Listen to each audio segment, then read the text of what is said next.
শুভ নববর্ষ, সবাইকে স্বাগত আমাদের চ্যানেলে।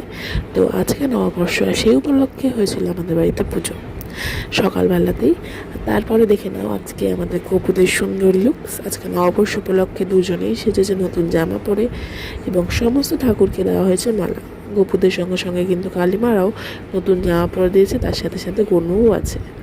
পুরো জায়গাটা খুব সুন্দর করে সাজানো হয়েছে। আর নববর্ষ উপলক্ষে ভালো মন্দ খাওয়া দাওয়া তো হবেই। তো সকাল দিয়ে শুরু হয়ে গেছিলো সেই খাওয়া দাওয়ার সাথে ছিল প্রসাদ। আর যেহেতু আছে নিরামিষ, কিন্তু নিরামিষ বলে খাওয়ার কিন্তু কোনো কমতি ছিল না। কিন্তু আমাদের সাথে সাথে আমাদের গপুদেরও আজকে বিশেষ খাবারে ছিল, প্রসাদে ছিল মিষ্টি। এবং আমরা এখন চলে আসবো দুপুরের ভোজে। সেটাতে ছিল 5 রকমের ভাজা, সবজি, পনির, ইঁচড়, ডাল, আরও কত কী। তারপর বিকালে আজকে নববর্ষ উপলক্ষে এসে গেছিলো আমাদের বাড়িতে ফুচকা, চপ আর হালখাতার মিষ্টি অবশ্যই। তো আজকের ব্লগটা এইটুকুনি। তোমাদের কেমন লাগলো জানাও, সবার নববর্ষ কেমন কাটলো জানাও। দেখা হচ্ছে নেক্সট ব্লগে। Thanks for watching, tata.